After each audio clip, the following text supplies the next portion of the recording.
बिस्मिल्लाहिर्रहमानिर्रहीम। अस्सलामुअलैकुम एवरीवन। कैसे हैं सब? उम्मीद है सब खैरियत से होंगे। तो माय डियर स्टूडेंट, आज हमारा 9th क्लास बायोलॉजी में चैप्टर नंबर 4 का लेक्चर नंबर 13 है, जिसमें आज हम डिस्कस करेंगे passage of molecules into and out of the cells. जिन वेज को आज हम डिस्कस करेंगे वो है डिफ्यूजन और फैसिलिटेटेड डिफ्यूजन। स्टूडेंट बियर टाइम वेस्ट किए मूव करते हैं आज के अपने लेक्चर की तरफ। और सबसे पहले आज हम अपने टॉपिक का इंट्रोडक्शन डिस्कस करेंगे। स्टूडेंट, एक सेल मेम्ब्रेन को सेमी परमिएबल मेम्ब्रेन क्यों कहा जाता है? स्टूडेंट, जो सेल मेम्ब्रेन होती है वो कुछ मटेरियल को अपने थ्रू पास होने की परमिशन देती है, जबकि जो दूसरे मटेरियल होते हैं उनको ब्लॉक कर देती है। और यही वजह है कि जो सेल मेम्ब्रेन होती है उसे सेमी परमिएबल मेम्ब्रेन कहा जाता है। देखें स्टूडेंट, अगर आपसे पूछा जाए कि सेल मेम्ब्रेन कैसे सेल के अंदर और बाहर के इन्वायरमेंट का तवाज़ुन बरकरार रखती है, तो स्टूडेंट, जितने मटेरियल को सेल को जरूरत है कि वो सेल के अंदर रहे मटेरियल, तो वो उतने मटेरियल को सेल के अंदर पास होने देगी। जबकि जितनी एक सेल को जरूरत है कि वो अपने अंदर से मटेरियल को एक्सक्रीट आउट करे, तो वो उतने मटेरियल को एक्सक्रीट आउट कर देती है सेल से। और यही वजह होती है कि जो सेल मेम्ब्रेन्स होती हैं वो इंटरनल और जो उसका बाहर का इंटरनल अंदर और बाहर का जो इन्वायरमेंट होता है उसे उसका तवाज़ुन कायम रखती हैं। जो सेल मेम्ब्रेन होती है वो मटेरियल को पास इन और पास आउट कौन कौन से प्रोसेसेस के थ्रू करती है? डिफ्यूजन के थ्रू करती है, फैसिलिटेटेड डिफ्यूजन के थ्रू करती है, ऑस्मोसिस के थ्रू करती है, फिल्ट्रेशन के थ्रू करती है, एक्टिव ट्रांसपोर्ट के थ्रू करती है, एंडोसाइटोसिस और एक्सोसाइटोसिस के थ्रू करती है। स्टूडेंट, पहला क्वेश्चन आपके पास क्या आ सकता है कि why cell membrane is also called semi permeable membrane? Cell membrane act as barrier to most of the molecule but not all molecules। तो यही वजह होती है जिसकी वजह से सेल मेम्ब्रेन को सेमी परमिएबल मेम्ब्रेन कहा जाता है। जबकि how cell membrane maintains equilibrium inside and as well as outside of the cell. तो आप क्या कहेंगे कि कैसे cell membrane inside and outside of the cell environment बरकरार रखती है, तवाज़ुन बरकरार रखती है, एक जैसा रखती है? तो कैसे रखती है? जितने सेल को जरूरत है कि वो अपने अंदर मटेरियल को आने दे उतने मटेरियल को आने देती है, जबकि जितने मटेरियल को बाहर जाने की जरूरत है उतने मटेरियल को बाहर जाने की इजाजत देती है, अपने थ्रू पास होने देती है। ये सेल मेम्ब्रेन इस को मुख्तलिफ प्रोसेसेस के थ्रू करती है। तो आज हमने डिस्कस करना है डिफ्यूजन और फैसिलिटेटेड डिफ्यूजन को। तो आज सबसे पहले हम डिस्कस करते हैं डिफ्यूजन क्या होती है। स्टूडेंट, जो डिफ्यूजन होती है इसका मतलब होता है जब मॉलिक्यूल्स हायर कंसंट्रेशन के एरिया से लोअर कंसंट्रेशन के एरिया की तरफ मूव करते हैं, तो उस मूवमेंट को डिफ्यूजन कहा जाता है। यानी कि हाई एरिया से अगर हम बात करें, हाई एरिया से लो एरिया की तरफ जो मूवमेंट होती है उसको क्या कहते हैं? डिफ्यूजन कहते हैं। और जब कोई भी मॉलिक्यूल जो होते हैं, जब वो मूवमेंट अपनी हायर कंसेंट्रेशन से लोअर कंसेंट्रेशन की तरफ करते हैं, तो उनको क्या कहा जाता है? उनको डिफ्यूजन कहा जाता है। इस प्रोसेस को क्या कहा जाता है? डिफ्यूजन कहा जाता है। और कहा जाता है कि ये जो मॉलिक्यूल्स हैं ये डिफ्यूजन का प्रोसेस यूज कर रहे हैं। उसके बाद है कि ये जो मॉलिक्यूल्स होते हैं, यानी कि किसी भी सब्सटेंस के मॉलिक्यूल्स कब मूवमेंट में होते हैं? सॉलिड के मॉलिक्यूल क्या मूवमेंट में होते हैं, लिक्विड के मॉलिक्यूल क्या मूवमेंट में होते हैं, और दूसरी है गैस के मॉलिक्यूल क्या मूवमेंट में होते हैं? स्टूडेंट, ये तब हरकत में होते हैं जब ये सब्सटेंस होते हैं, जब इनकी जो वैल्यू होती है, जब इनकी डिग्री होती है, या तो ये 0 डिग्री पे होते हैं, या जो इनका डिग्री सेंटीग्रेड होता है ये -273 डिग्री होता है। ये बात याद रखनी है कि ये मॉलिक्यूल तब मूवमेंट में होंगे जब ये 0 डिग्री पे होंगे। स्टूडेंट, अगर बात की जाए तो एक सब्सटेंस में ज्यादातर जो मॉलिक्यूल होते हैं वो हाई से लो कंसंट्रेशन की तरफ मूव करते हैं। ज्यादातर मॉलिक्यूल हाई कंसंट्रेशन से लो कंसंट्रेशन की तरफ मूव करते हैं। लेकिन अगर हम इस चीज को लाजिम करार नहीं दे सकते कि जो तमाम मॉलिक्यूल्स होते हैं वो हाई से लो कंसंट्रेशन की तरफ ही मूव करेंगे, लेकिन स्टूडेंट कुछ जो मॉलिक्यूल्स होते हैं वो लो टू हाई भी करते हैं। यानी कि डिफ्यूजन के अगेंस्ट ये काम हो रहा है कि जो कुछ मॉलिक्यूल्स होते हैं वो लो टू हाई भी मूव करते हैं। और ये जो मूवमेंट होती है हाई टू लो होती है, हाई टू लो जो मूवमेंट होती है, इस मूवमेंट को क्या कहा जाता है? इस मूवमेंट को नेट मूवमेंट कहा जाता है। यानी कि यही एक पॉसिबल मूवमेंट है जो कि मॉलिक्यूल यूज कर सकते हैं, जो कि एक सब्सटेंस के मॉलिक्यूल यूज कर सकते हैं। और एक बात याद रखनी है कि सब्सटेंस के मॉलिक्यूल कब मूवमेंट में होंगे, कब मोशन में होंगे, कब वो मूवमेंट शो करेंगे? जब वो 0 डिग्री केल्विन पे होंगे, या वो 0 डिग्री, या यो -273 डिग्री सेंटीग्रेड पे होंगे। -273 लाजमी याद रखना है, 273 नहीं लिख लेना।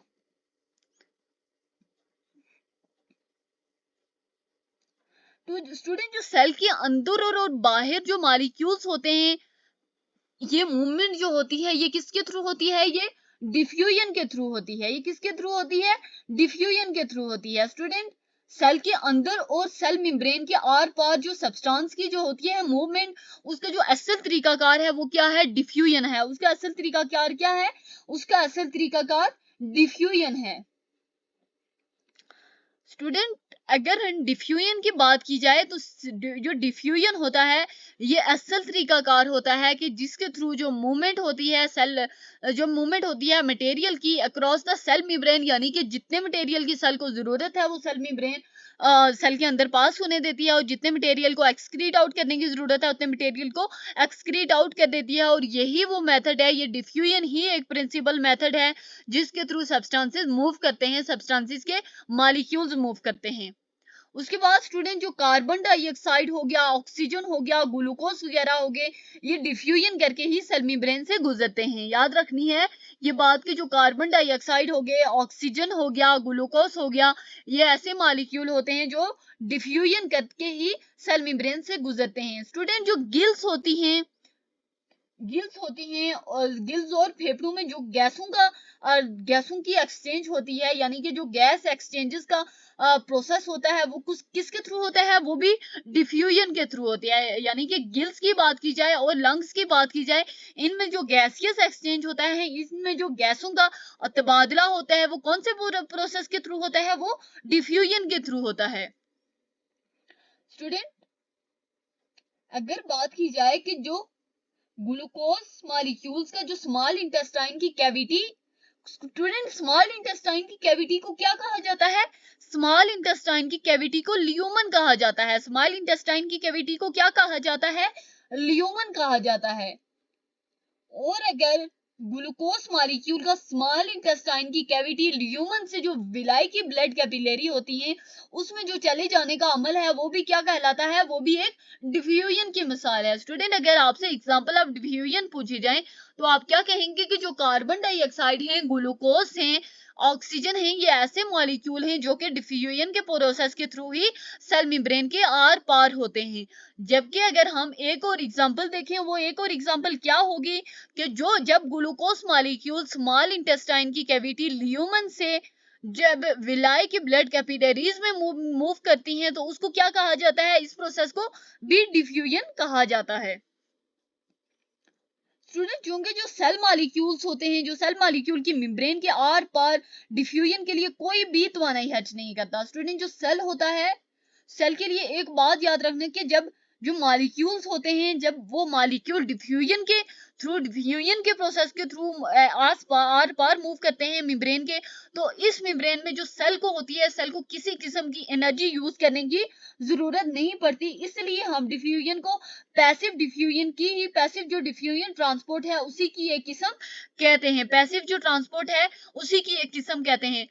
Y Why diffusion is also called the type of passive transport? Because a cell does not expend energy when molecule diffuse across its membrane. The diffusion is a type of passive transport. तो ये बात आपने याद रखनी है। उसके बाद है हमारा टॉपिक फैसिलिटेटेड डिफ्यूजन। स्टूडेंट, जो बहुत सारे मॉलिक्यूल्स होते हैं वो अपने साइज और चार्ज की वजह से आजादी के साथ बिल्कुल फ्रीली मेम्ब्रेन के आर पार मूव नहीं कर सकते। किसकी वजह से बहुत सारे मॉलिक्यूल आजादी के साथ, किसकी वजह से बहुत सारे मॉलिक्यूल फ्रीली मेम्ब्रेन के आर पार मूव नहीं कर सकते? तो किसकी वजह से नहीं कर सकते? अपने जिसामत, अपनी किसकी वजह से? अपने साइज और अपने चार्ज की वजह से नहीं कर सकते। किसकी वजह से नहीं कर सकते? अपने साइज और चार्ज की वजह से नहीं कर सकते। स्टूडेंट ऐसे जो मॉलिक्यूल्स होते हैं, अब मैंने आपको क्या कहा कि कुछ जो मॉलिक्यूल्स होते हैं वो अपने साइज और चार्ज की वजह से मॉलिक्यूल को आजादी से मूव नहीं करने देते सेल मेम्ब्रेन के आर पार वो मूव नहीं कर सकते, क्योंकि बाज़ औक़ात उनका साइज आड़े आ जाता है, बाज़ औक़ात उनका चार्ज आड़े आ जाता है, तो इस वजह से जो मॉलिक्यूल होते हैं वो इजीली मूव नहीं कर पाते। अब जाहिर है उन मॉलिक्यूल को मूव तो होना है, यानी कि उन मॉलिक्यूल को जाहिर है किसी ना किसी सूरत में सेल के अंदर तो सेल के अंदर तो जाना है, सेल के बाहर तो आना है, लेकिन इसके लिए वो कौन सा प्रोसेस यूज करेंगे? वो स्टूडेंट ट्रांसपोर्ट प्रोटीन होंगी, उन ट्रांसपोर्ट प्रोटीन के थ्रू ये जो मॉलिक्यूल होते हैं उनको सेल मेम्ब्रेन में लाए, सेल मेम्ब्रेन में क्या किया जाता है, सेल मेम्ब्रेन के थ्रू पास किया जाता है, या सेल मेम्ब्रेन के थ्रू अंदर रखा जाता है, सेल मेम्ब्रेन के थ्रू सेल के अंदर किया जाता है, या सेल मेम्ब्रेन के थ्रू सेल के बाहर लेके जाया जाता है। स्टूडेंट जब एक ट्रांसपोर्ट प्रोटीन किसी सब्सटेंस को ज्यादा से कम कंसंट्रेशन की तरफ मूव करती है तो इस प्रोसेस को क्या कहते हैं? इस प्रोसेस को फैसिलिटेटेड डिफ्यूजन कहा जाता है। स्टूडेंट, जब एक ट्रांसपोर्ट प्रोटीन के थ्रू मॉलिक्यूल कोई भी सब्सटेंस हाई कंसंट्रेशन से लो कंसंट्रेशन की तरफ मूव करता है तो इस प्रोसेस को क्या कहा जाता है? इस प्रोसेस को फैसिलिटेटेड डिफ्यूजन कहा जाता है। स्टूडेंट, जो फैसिलिटेटेड डिफ्यूजन का रेट है, जो फैसिलिटेटेड डिफ्यूजन का रेट है वो सिंपल डिफ्यूजन से ज्यादा होता है। स्टूडेंट, जो फैसिलिटेटेड डिफ्यूजन होती है वो भी पैसिव ट्रांसपोर्ट की एक किस्म है, क्योंकि इसमें भी किसी किस्म की एनर्जी यूज नहीं होती। Student, why facilitated diffusion is also a type of passive transport, ये एक इंपॉर्टेंट शॉर्ट क्वेश्चन है, तो आप क्या लिखेंगे? Facilitated diffusion is also a type of passive transport because there is no expenditure of energy in this process. Thanks for watching, मिलते हैं next video में।